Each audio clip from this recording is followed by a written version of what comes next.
Hello and a very warm welcome. Round 5 of the F1 season as we have a closer look at the historic Monaco track.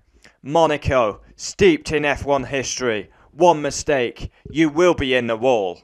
And for once, we will not have track limits debate, because if you exceed track limits, you'll be in the wall. In the background is a bit of gameplay as we go for a couple of laps around the Principality Monaco. 19 turns around this historic track. We go for fast laps and slow laps. And no heroics down into Sainte Devote, please. And yeah. Now I go with the McLaren. Obviously McLaren will be using their Gulf livery, which probably fans will want full time. So, one DRS zone.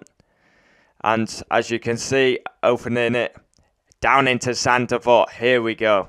Now, it's actually amazing to see F1 cars go around this track like 150 mile an hour, 180 mile an hour, boats, scenery, hotels, Casino Square. Unbelievable. And we always have a very poor race around Monaco, as you can't overtake, but it is unique, it is special, and will always have a place on the calendar. So, as we say, 19 turns, 1 DRS zone. Traffic will be an absolute nightmare come qualifying, as drivers will be backing up in the last couple of corners. A positive, no track limits. One mistake, you will be punished. And yeah, I think we'll see a couple of drivers going down the escape roads to avoid hitting the wall. And yeah, as we come through one of the best sections on the circuit, swimming pool, and then we approach. Now, what do you call the last corner? Is it Anthony Nodes? I know you've got Razkaz, Anthony Nodes, and now we go for a slow lap. So here we go, DRS down here, the most pointless DRS zone of the F1 calendar. Now into Sainte Devote, we will probably see drivers on more than 20 occasions using the escape road to avoid hitting the wall. Then as you come out of turn 1, you've got the pit exit on the right, approaching up the hill. Now I think this is called Beau Rivage, into Casino Square. Yeah. And then we come through here, and drivers will always pull it to the right side to avoid the bump. Every time. Then down into the famous one when Nico Rosberg parked it and got away with it. How he got away with it, I'll never know. But 100% he did that on purpose. And then we come down into Lowe's hairpin, the slowest corner on the F1 calendar. This will feel like it just isn't what a F1 car is designed for. Then we come down into Portier. Now I'm surprised they still haven't extended that. And then into the famous tunnel.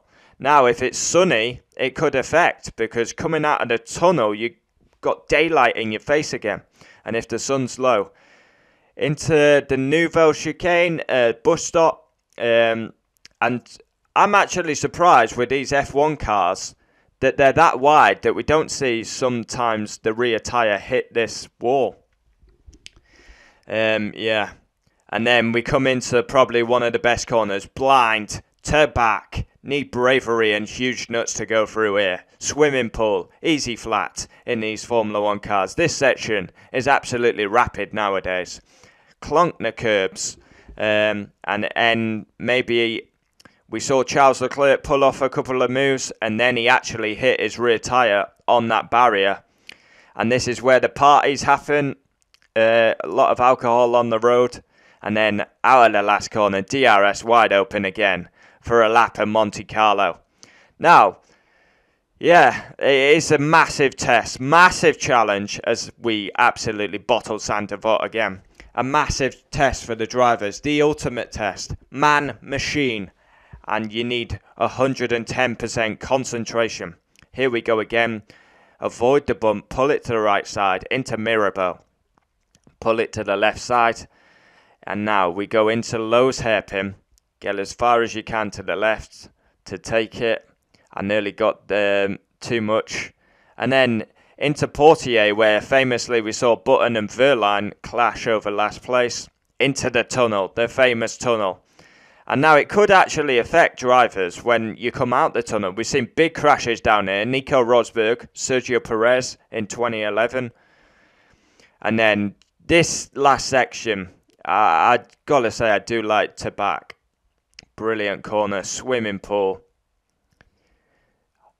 And this section is rapid nowadays. But yeah, you can't overtake at Monaco. We're going to need some brave overtakes. Possible chance as we come round the final corner once again to start another lap of Monte Carlo. Possible chance down into Sandoval here with DRS. DRS is it's not powerful. It's ineffective, really. There shouldn't really be a DRS zone around this track. So yeah, one opportunity into Sandoval. Possible, now very unlikely, but possible chance down into Mirabeau. We have seen quite a few dive bombs into it. Now, we've seen some great overtakes down into the hairpin, famously Adrian Sutil on Kimi Räikkönen. And then Portier's not enough. I mean, Button tried it on Verline and it ended up disastrous. And then we come out the tunnel. Now, Max in 2019 absolutely dive bombed Lewis Hamilton to try and win the race. But yeah, the cars are so wide these days, so it makes it even more difficult. And then to end the lap, it's basically follow through here and get as close as you can to the back of the car in front. Charles Leclerc did pull off some great moves on Grosjean, got it wrong on Hülkenberg. But yeah, I'm looking forward to the Monaco Grand Prix. And it is a unique weekend. Thursday, practice. Friday, normal day. Saturday qualifying, Sunday the race, and driver ratings. Can't wait for the Monaco Grand Prix. Bring it on. Driver's ultimate test.